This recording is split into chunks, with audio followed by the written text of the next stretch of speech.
आप सभी को मेरा नमस्कार। मैं अलका रानी करुणा प्रसाद की माँ 25 नवंबर 2025 को शाम 5:03 पर और शाम 6:56 पे करुणा प्रसाद के फ़ोन से करुणा का फ़ोन आया।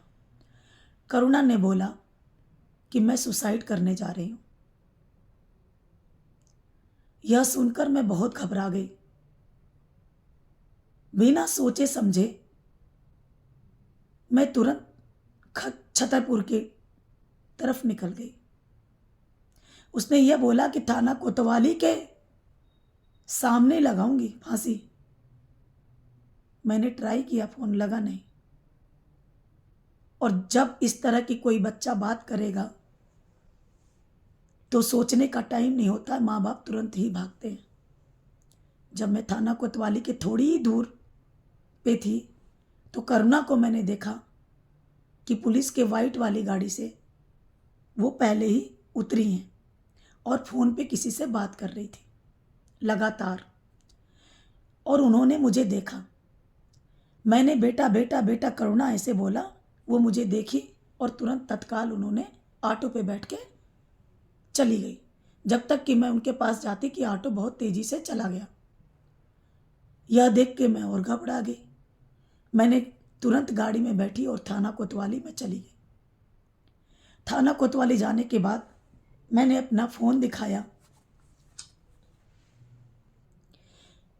मेरी बेटी का फ़ोन आया है इतने बज के इतने मिनट पे, और मेरी बेटी ने बोला है कि मम्मी मैं थाना कोतवाली के पास सुसाइड करने जा रही हूँ। सर हमें आवेदन जमा करना, मेरी बेटी को जान का खतरा है। इस पर पुलिस ऑफिसर्स थे, उन्होंने बोला आपकी बेटी कोतवाली में ही बैठी है। यह देख करके मैं और ज़्यादा दंग हो गई कि अभी बेटी रोड पे थी और मुझे देख के भागी, फिर ऑटो में बैठ के कोतवाली आ गई। कुछ मुझे समझ में नहीं आया। मैं तुरंत अंदर भागते हुए गई। वहाँ पे मेरी बेटी खड़ी थी और प्रजापति खड़े थे। मैंने बच्ची से पूछा अपने, बेटा क्या हुआ, क्यों फ़ोन कर दिया, क्यों बुलाया, तुम ऐसा क्यों फ़ोन किया है तुमने कि मैं सुसाइड कर रही हूँ। तुरंत प्रजापति बोलने लगे कि आप इनको दबाव में लेके जाना चाहती हैं।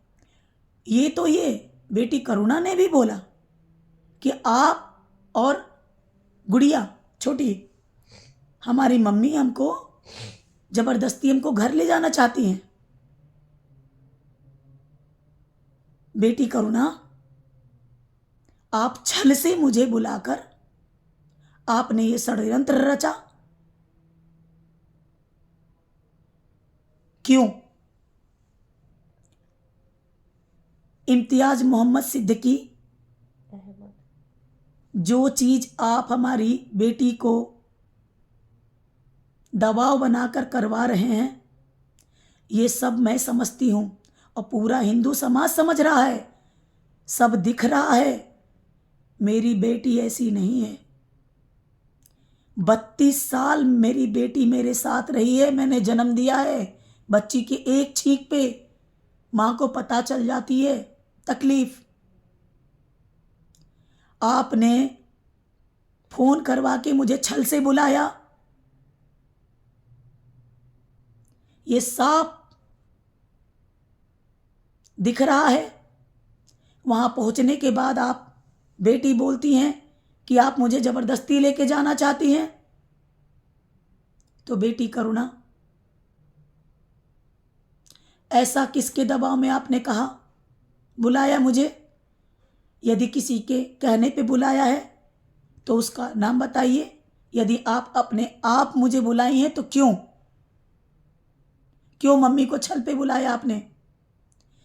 जब मैं आवेदन लिख करके पुलिस को दे रही थी कि मेरी बेटी ने मुझे ऐसा बोला है कि सुसाइड करने जा रही हूँ और इसके जिम्मेदार इम्तियाज अहमद सिद्दीकी होंगे, पुलिस प्रशासन ने मेरा आवेदन लेने से मना कर दिया। तब मैंने पुलिस से बोला अगर आप मेरी आवेदन नहीं लेंगे तो पुलिस थाना कोतवाली मेरी बेटी अगर मरती है तो उसके जिम्मेदार होंगे। मैंने एक आवेदन और भी लिखा था, दोनों आवेदन मैंने उनके सामने किया, उन्होंने दोनों आवेदन नहीं लिया। मैं वहीं पे रख के चली आई। बेटी करुणा, आपको पता है इम्तियाज अहमद सिद्दीकी कितने गुंडे लगाए हैं? इतनी रात को आपने मुझे छल से बुलाया, इतनी रात को मैं जान हथेली पे लेके मैं भागते छतरपुर आई। मेरी जान को इतना खतरा है, आपकी बहन को खतरा है, आपके पापा को खतरा है। हेनरी क्रिस्टल को घर में लॉक करके आना पड़ रहा है। हेनरी इतना बीमार है बेटा। बेटा आपने ऐसा क्यों किया? बेटा सुन लीजिए ध्यान से, आपको ऐसा नहीं करना चाहिए मां के साथ।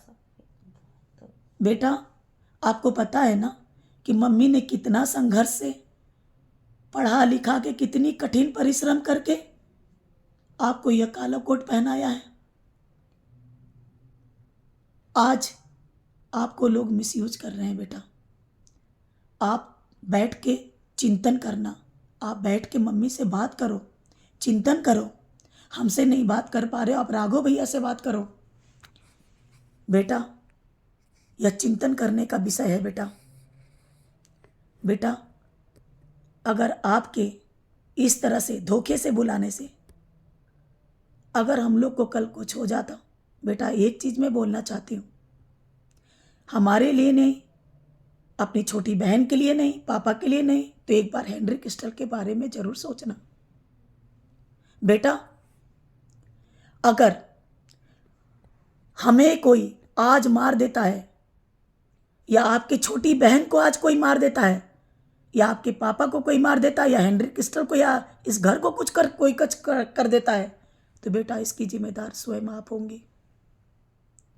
और इम्तियाज अहमद सिद्दीकी आप इसके जिम्मेदार होंगे। और तुम तेज बहादुर प्रजापति और तुम शकुंतला अहिरवार, तुम सब हम लोग के मौत का जिम्मेदार होगे। आज इस झूठी केस में तुम लोग मेरी बेटी का ब्रेन वॉश करके झूठे केस लगा के फंसा रहे हो, जिसके कारण हम लोग को मेंटली हरासमेंट इतना ज़्यादा हो गया है कि आज हम पूरा परिवार सुसाइड करने की सोच रहे हैं। अगर हम सुसाइड करके मर जाते हैं या किसी के द्वारा मार दिए जाते हैं तो तुम सब इसके जिम्मेदार होगे। और कोर्ट में जितने अधिवक्तागण हैं जो उनको सहयोग कर रहे हैं, यह जानते हुए कि वो गलत है, ये सब हम सबके मौत के जिम्मेदार होंगे। बेटी रेस्ट करो। बेटा करुणा, अगर आपको लगता है कि मम्मी आपको रोक टोक कर रही है, आपकी चिंता कर रही है, बेटा आप कुंवारे हो। हर माँ चाहती है कि हमारा बच्चा हमारी देख रेख में रहे, या कहाँ रह रहा है उसको पता चले माँ को। हमें नहीं पता बेटा कहाँ रह रहे हो। बेटा अगर आपको मम्मी का आपके लिए चिंता करना आपको गलत लग रहा है तो बेटा तो ठीक है। आप फोन करती हैं, मैं नहीं उठाती हूं, तो आप सोशल मीडिया में डालती हैं कि मेरी मम्मी फ़ोन नहीं उठा रही है। और आप जब मैं फ़ोन उठाती हूं तो किसके कहने पे या आपके कहने पे आप छल से मुझे बुलाते हो इतनी रात में। बेटा ये गलत है। कुछ हो गया तो इसकी जिम्मेदार आप होंगी, इस बात को याद रखिएगा। बेटा करुणा, अगर आप सोच रही हो कि मम्मी आपको ना बोले कि आप क्या कर रही हो, कहाँ रह रही हो, आपकी चिंता ना करें, तो बेटा आज के बाद मुझे इतना आघात पहुंचा है बेटा हमारे पूरे परिवार को। बेटा आप हमारी बेटी हो, खून का रिश्ता ऐसे नहीं खत्म हो जाता बेटा।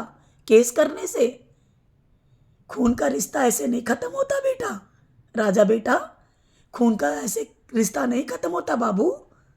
बेटा, अगर आप चाहती हो कि मम्मी आपके जीवन में हस्तक्षेप ना करे, आपकी चिंता ना करे, तो ठीक है बेटा, आज के बाद मैं आपको कभी फ़ोन नहीं करूँगी, न ही मैसेज करूँगी और न ही आप मुझे फ़ोन करना।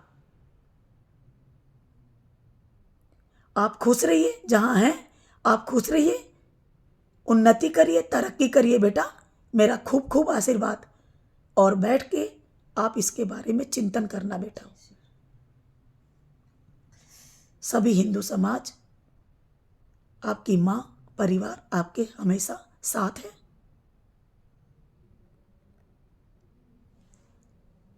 जय श्री राम।